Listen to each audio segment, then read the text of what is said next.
We're back. Alright, something soft and slimy slides over Koji's toes.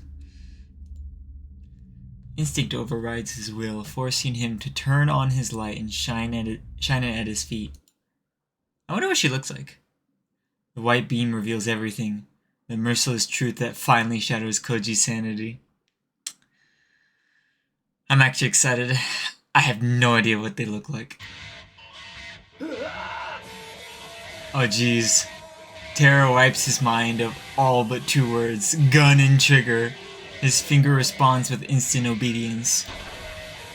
There is an explosion of light and sound, both more intense than he anticipated, and then the destructive forces are swallowed up by the darkness.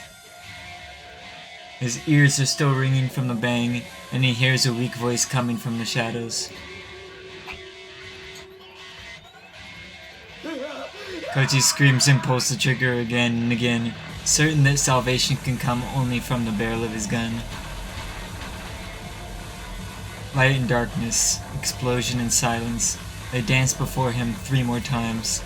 Koji doesn't even need to aim.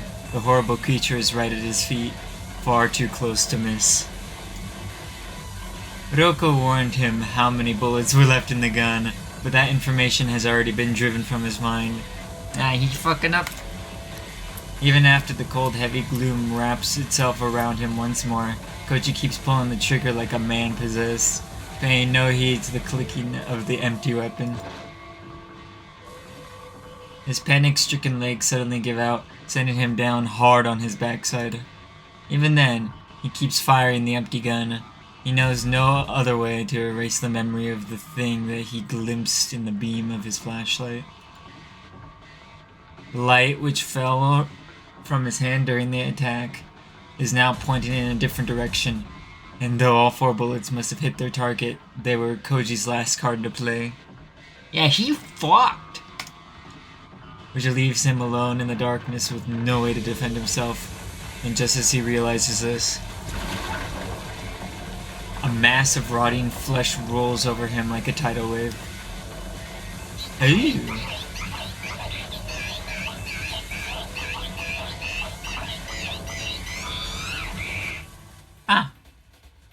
So that's what they look like.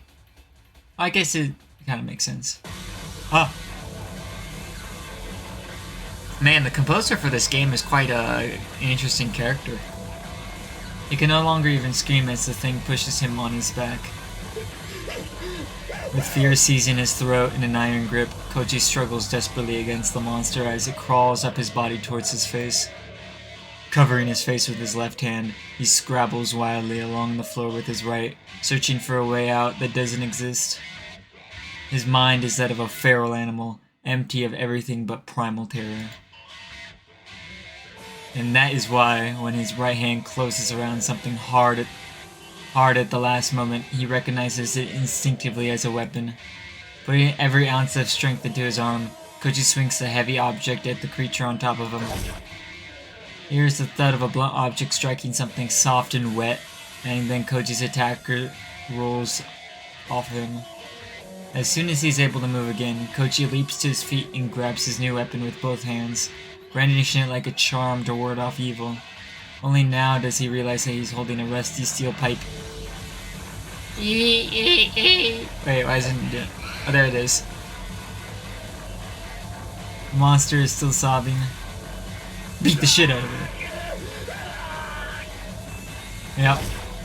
With a cry that is part scream, part roar, Koji races the steel pipe and brings it crashing down on the cowering creature. He hears a wet sound and feels the blood-chilling sensation of its thick, soft flesh absorbing the blow. These combine to evoke an instinctive loathing that wipes his mind of all but the urge to destroy. Yeah. Consumed by the same oh, this is... Okay, calm down. You still going? Hey, sir.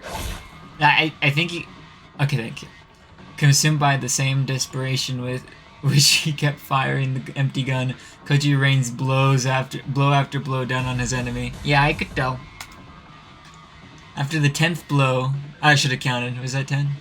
It stops sobbing after the 20th blow. Okay, maybe there was more. It stops moving, and after the 30th blow, bro, it begins to feel and sound more like he's beating a puddle of viscous liquid. Koji doesn't stop thrashing the creature until he recovers enough of his senses to realize that whatever it might have been before, it is now nothing but a corpse. The pipe in his hand, covered with unidentifiable fluids and filth, suddenly feels unbearably heavy. Yeah.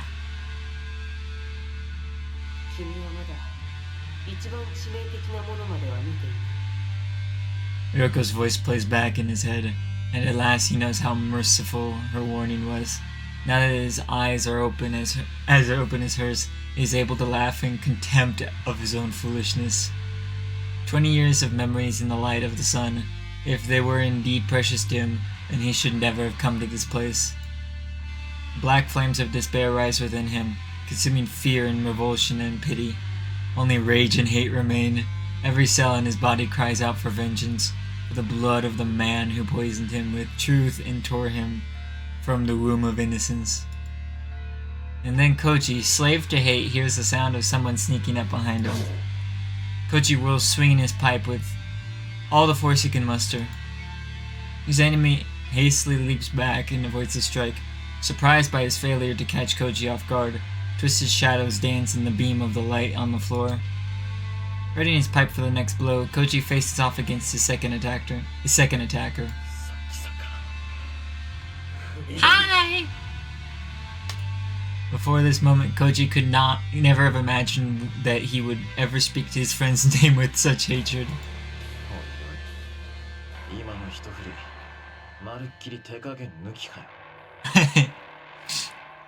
Okay. Even now Fuminori is smiling, as though the huge axe in his hands is just a sick joke.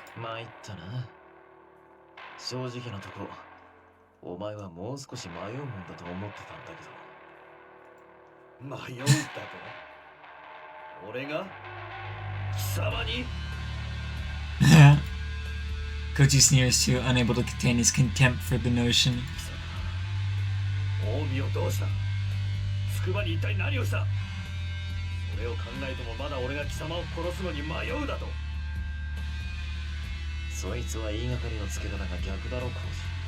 Fuminori growls, looking sadly at the pile of dead flesh at Koji's feet.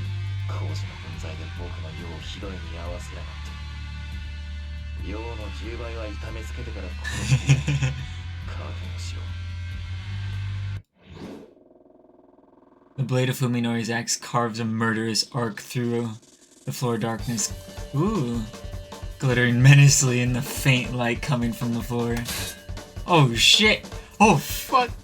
Ah! Koji raises his pipe to block the ferocious swing. The heavy impact numbs his arms, but his large frame takes the blow without giving any ground. Fuminori oh, this is banger. Oh fuck! Fuminori presses the attack, delivering a second blow and a third. His axe designed for chopping down trees is deadlier and more durable than the piece of pipe Koji found discarded on the floor. Each strike Koji's box sends chunks of rust flying from his makeshift weapon. He can't win as long as he's on the defensive. He needs to create an opportunity to attack. Koji blocks a crushing downward swing, then pushes back hard before Fuminori can pull away, throwing him off balance. Fuminori stumbles backward, then plants his feet to steady himself. Taking advantage of his opponent's temporary immobility, Koji delivers a punishing low kick to Fuminori's outer thigh. Fuminori grunts and retreats, swinging his axe widely to prevent Koji from following up with another attack. Koji, however, does not press his advantage. He just stands where he is, calmly spearing Fuminori with his stare. Dude, this is hype.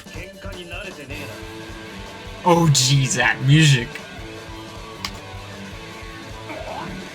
Fuminori roars and comes in for another attack, but the damage to his right leg seems to be slowing his stream. Easily blocking the axe with his pipe, Koji waits for Fuminori to exhaust himself. Damn! Fuminori delivers blow after heavy blow, howling savagely all the while.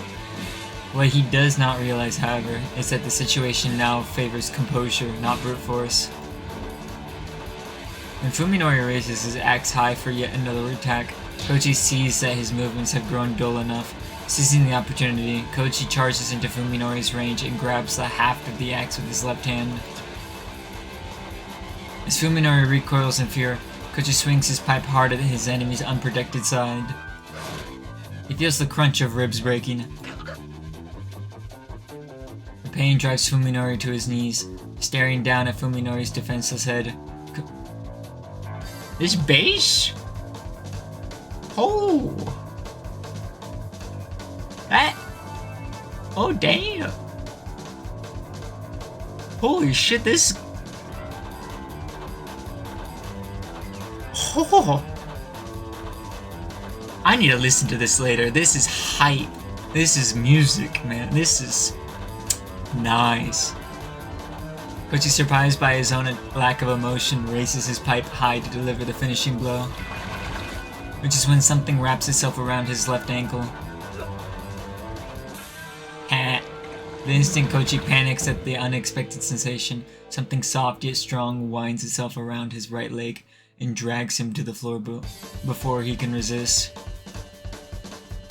He twists his body and tries to swing the pipe at an unseen enemy behind him, but his right hand too is seized by the same inflexible force. He wasn't able to feel it through his pants, but now his blood turns to ice as the cold, slimy sensation of the thing wrapped around his uncovered wrists. That monster's still alive? That's it. Oh yeah. Fuminori says encouragingly, even while kneeling on the floor, his face twisted in pain. He manages a terrible, victorious grin. Saya!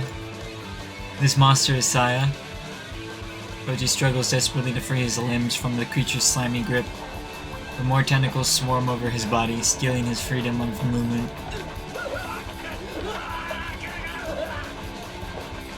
Ayy! The horror has already driven Kochi half mad. Just imagining the creature's appearance is enough to send him into a mindless panic. His scream is suddenly cut off as a slimy appendage seizes his throat. This most deadly tentacle isn't just cutting off his windpipe, it's trying to snap his neck, and is getting tighter. Kochi is certain that this is the end, but just as his vision begins to dim, an explosion brings him back to his senses. Aww. With a horrifying, inhuman scream, the creature releases Kochi and retracts its tentacles. The first thing he sees after regaining his mobility is Ryoko running down the hall with a smoking shotgun in one hand and a silver tube in another. Ryoko responds by tossing him the tube. Though still lying on the floor, he manages to snatch it out of the air. It's the thermos she showed him at the restaurant, the one she called her secret weapon. Ryoko shouts to Kochi. At the same time, she aims her gun at Fuminori, who's still on his knees 5 paces away. The double-barrel shotgun still has 1 shot loaded. Oh yeah, that's true. The monster that attacked Kochi is writhing in agony. It hasn't yet recovered from Ryoko's shot. But he's already seen that bullets weren't enough to kill these creatures. Now it's his only chance. Fuminori growls, gritting his teeth against the pain of his broken ribs. Forcing himself to be calm, Kochi stands and carefully unscrews the lid of the thermos. There's no question in his mind that something extremely potent is inside. As soon as it's unsealed, a thick white mist pours out of the thermos and the surrounding air turns freezing cold. Instantly guessing what's inside. Is it night? Wait. Is that like liquid nitrogen? That makes sense. Instantly guessing what's inside, Kochi lobs the thermos at the pile of flesh convulsing on the floor. The thermos sails through the air, spewing white fog, and like a baptismal font, showers its liquid contents on the hellish creature. Oh jeez. I will say though, liquid nitrogen will will evaporate too quickly for it to cause any damage if thrown like that. You kinda have to like dip your finger in there for it to really like affect you. The scream, maybe there's enough of it to where it doesn't, but it depends. The scream this time is incomparable to before. The monster thrashes in agony, wreathed in white smoke. Its screams are joined by Ryoko's cackling. Yeah, that is liquid nitrogen. This is Celsius, by the way, for you freaks.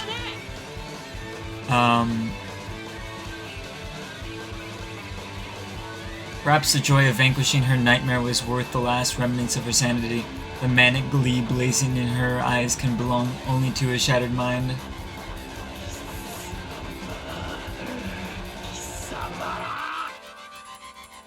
Fuminori staggers to his feet, roaring black curses.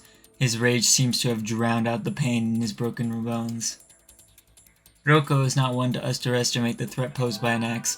Her mad laughter fades away, leaving only a cold smile as she pulls the trigger. With a short burst of dark flame, Ryoko's gun sputters and dies. Did it jam? Ryoko is not an expert on firearms. It never occurred to her that a shotgun does need proper storage. Oh, yeah.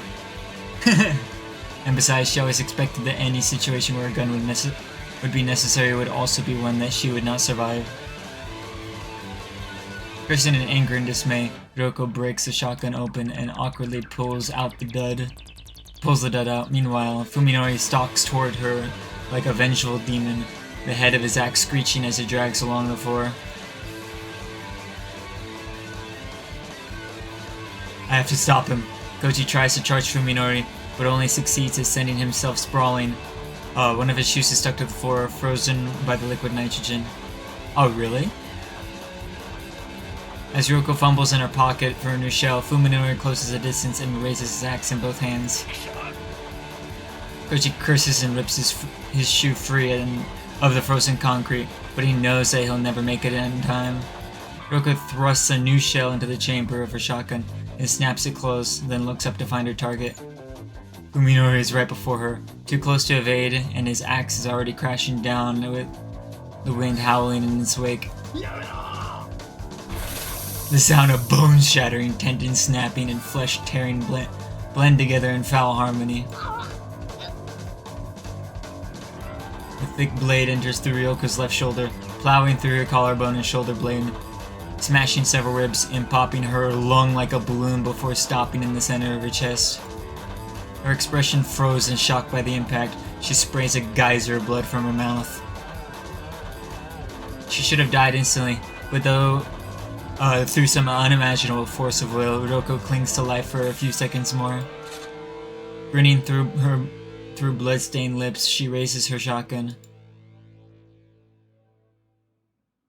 Oh geez, not to the front but to the side. Wait, what is she aiming at?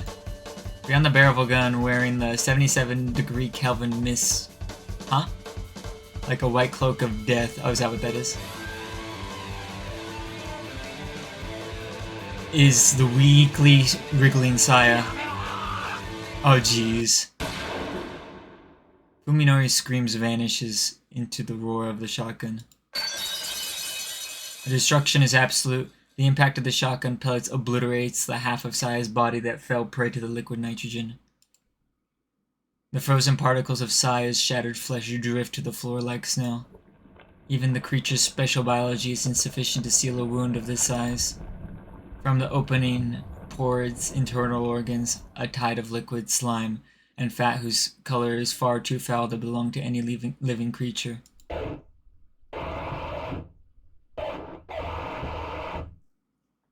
Jeez.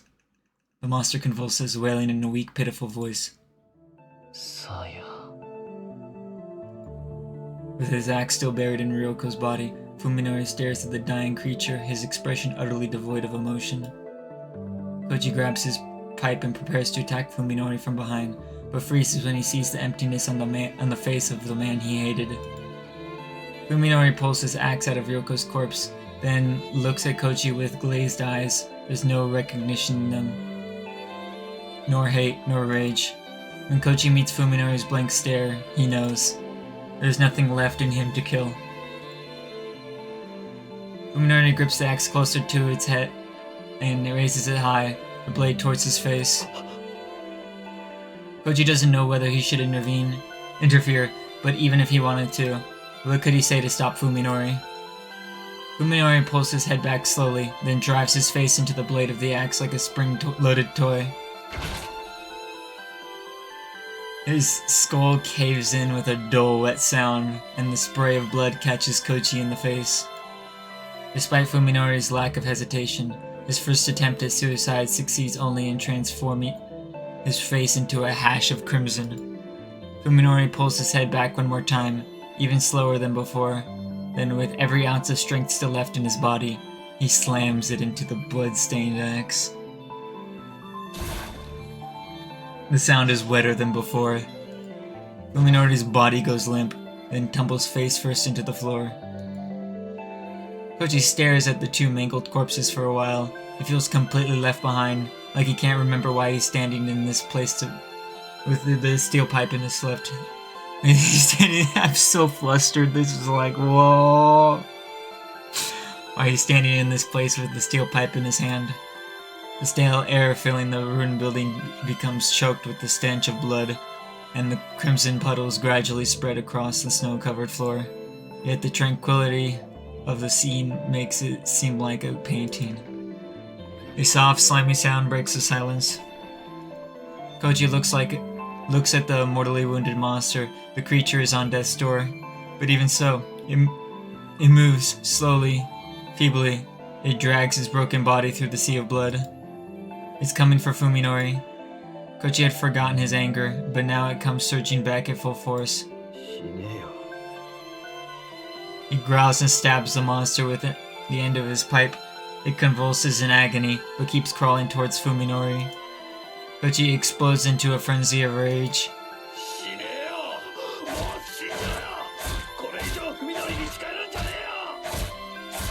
Damn. Again and again, he smashes the helpless flesh beast with his pipe. Something tells him that if he does not stop it here, he will truly have lost. The monster, however, never succumbs. It struggles on beneath his blows until finally reaches Fuminori's corpse.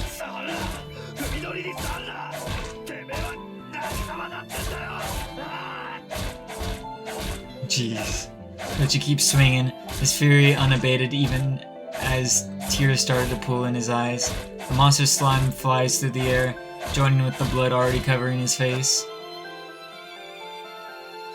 The creature extends one thin, trembling tentacle to touch Fuminori's shoulder, then lovingly caresses his blood-stained cheek.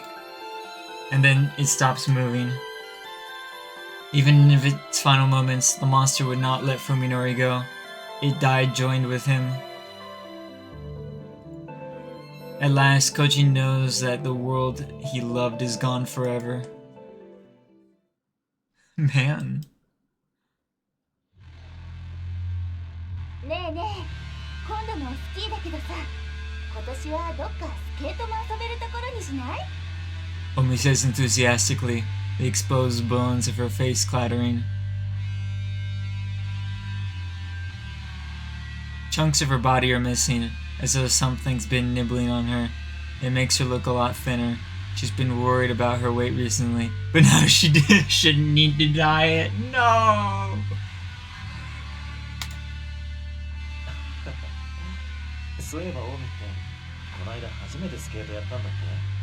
Fuminori laughs at Omi's crazy suggestion. He sounds amused, but it's hard to tell from his expression since his face has been cleaved in two by an axe. Yeah, that would be hard to tell his expression in that situation.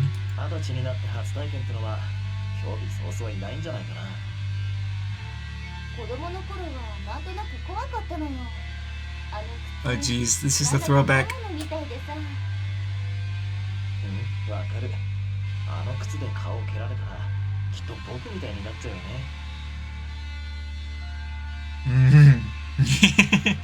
Yeah? Omi and Yo laugh at Fuminori's dumb joke. Yo never used to laugh with such exuberance. She seems truly happy now that she and Fuminori are officially together.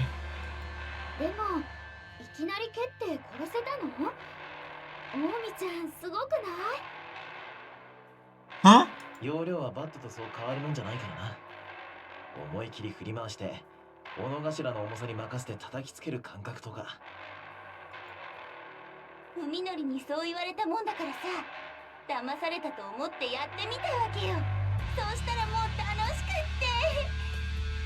Huh? What is this feeling? Something is wrong. Though Koji can't put his finger on what. 私も見てみたいな。オービちゃんが食べられるところ。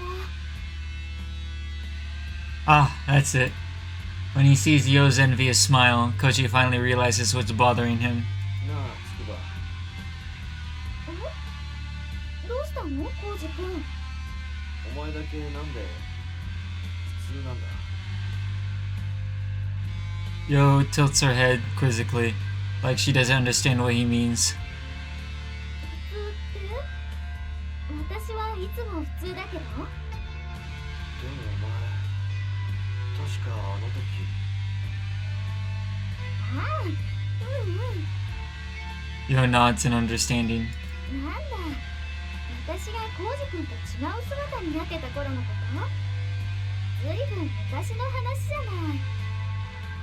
昔なのか。そうだよ。 I'm confused. She replies, deflecting Koji's confusion with an uncannily cheerful smile. だってコウジ君も今じゃ私たちの仲間じゃない。 Huh. Oh, of course. Koji looks down and is satisfied to see wriggling tentacles where his arms and legs should be. When he opens his eyes, his mattress and pillow are soaked in sweat. Okay, it was a dream. That makes a lot more sense. It's always the same nightmare.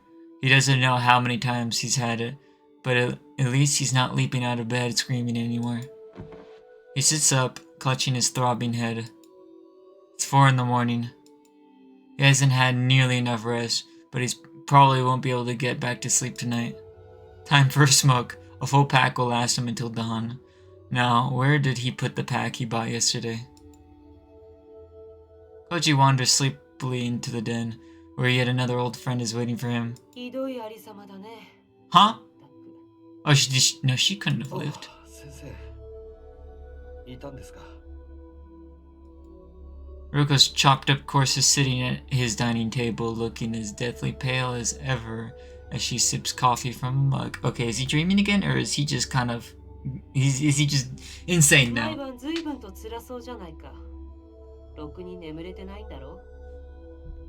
Yeah.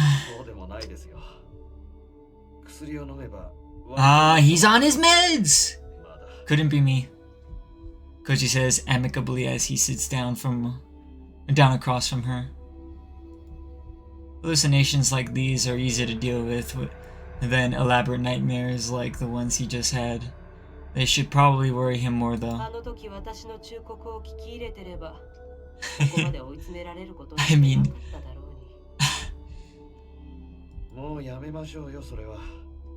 yeah. Ryoko chuckles, smiling at the same cruel manic smile that she used to when she was alive. Her left arm hangs from her half-severed shoulder, dangling like a forgotten wind chime. 結構折り合いをつけてるんだ。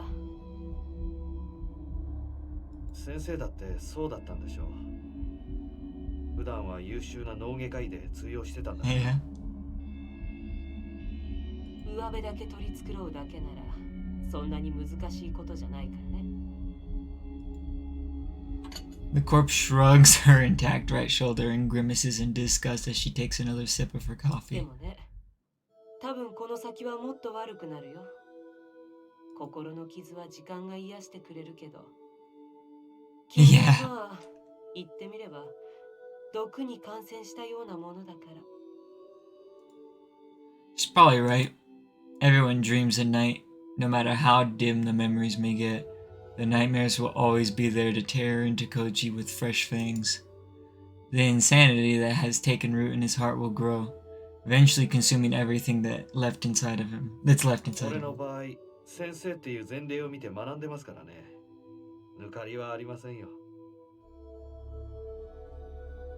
へえ、そうなの。 Koji nods, smiling confidently, then stands and walks to the bathroom where he retrieves the weapon that he keeps hidden behind the mirror. Ogai's revolver. The one souvenir that Koji's brought back from the other world that night. ものすごい苦労したんですけど、結局ようやくその筋の人と渡りをつけま I した。 have a feeling I know what he's gonna do. 弾も買ってあります。驚きましたよ。銃そのものより高いなんて。 Well, especially if it's illegal, I would think. But nah, ammunition's pretty cheap. Well, depends on the ammunition. おやおや。 In the mirror, Koji sees Ryoko with her axe-inflicted gash reversed. She raises her mug in a toast to Koji's resourcefulness. 何発買ったわけ？ One. 一発だけで。 Yep. This time, it's Koji who shrugs his shoulders. He uses both, exercising his privilege as a そ survivor. れ以上必要になるような状況は、俺は願い下げなんで。 I don't think you will. うん。 The corpse in the mirror nods sagely, her smile approving. ほんと、わきまえてるんだね、トノー君。 There's a brief silence. Koji doesn't feel like getting all melancholy with a dead woman. ねえ先生、いい加減ファミレスのコーヒーはやめましょうよ。なんなら新しいの入れますから。 When Koji turns around halfway through his sentence, he realizes that the room is empty but for the silence of the night. Ah, the meds kicked in. And so Koji returns to the world of the sane. He lights his first cigarette of the night and takes a deep drag. While sitting alone in his den, puffing on his smoke, he stares at the gun in his hand. He knows just how precarious a cliff he's standing on. The final line of which Ryoko spoke is now one step behind him. Koji no longer has anything to protect his soul. Now that Ogai Masahiko's fantasies and Tanbo Ryoku's delusions have all become tangible horrors, he knows what insanity and despair truly are. Back in the real world, Sakisaka Fuminori is wanted for several gruesome murders. It didn't take long for someone to discover the stockpiles of human meat in the empty Sakisaka and Suzumi homes. In the two refrigerators were found the remains of Suzumi Yosuke, his wife and daughter, and Takahata Omi. They found the clothes and other effects of Tsukubayo, but were unable to locate any traces of her among the various body parts, a fact that made Koji's nightmares all the more vivid. Dr. Tanbo Ryoko of T University Hospital vanished mysteriously around the same time. Because she was Fuminori's chief physician, the police have been investigating her connection to his crimes. As for the two corpses secretly buried in the backyard of a certain ruin, well, they'll probably never be found, and this incident will become just another cold case. Koji alone knows what really happened, and he has no intention of revealing it, not now and not ever. Ogai's writings were not nonsense, which means that everything else was. What fool was it who said that men are the lords of creation? Those who can believe in paltry things like human wisdom and valor are those lucky innocents who have not looked into the abyss. Koji can no longer share in their blessed ignorance. He knows he has been defiled by the insanity called truth, and he will never believe again. If he has been poisoned, as Ryoko's ghost said, then that poison is none other than the truth itself. Just as pure oxygen is harmful to the body, the naked truth has the power to destroy men's minds. Only by diluting it with lies and taking it in small doses can humans maintain a healthy soul. Dude, that's heavy. Oh my god. That's deep. Oh. どんなに世界がそこにめちゃくちゃになっていこうと。 Words once spoken by the living Tanbo Ryoko passed through Koji's mind. 悲鳴を上げて逃げ回る以外の選択肢が自分にはない。 That, without a doubt, was the comfort that she kept hidden in her bosom. What? The one thing that allowed her to face her dreams each night. Koji has taken his predecessor's lessons to heart. He's prepared for anything. One bullet is always behind the bathroom mirror, promising him salvation.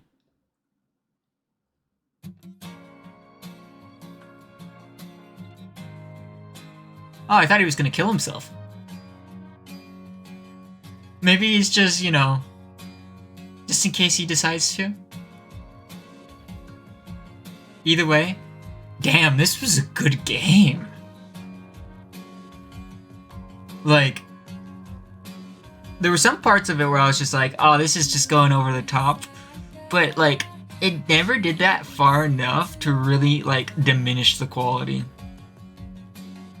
And it's a nice length, too. Like, I like this. This is, like, is it my favorite visual novel now? No. Steins Gate still wins. Same publisher. But, man. This is my favorite horror visual novel. This might be my favorite horror story. Wait, let me think.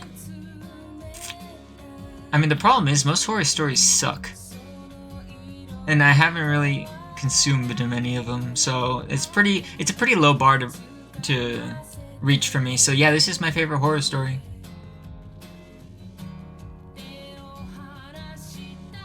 This is a good ending theme too. Wait, Ito Kaneko? I know that name. Oh, wait, it's for the vocals of that. Oh shit. Oh, oh wow, the musicians too? Maybe they should make covers of the songs. That'd be kind of peak.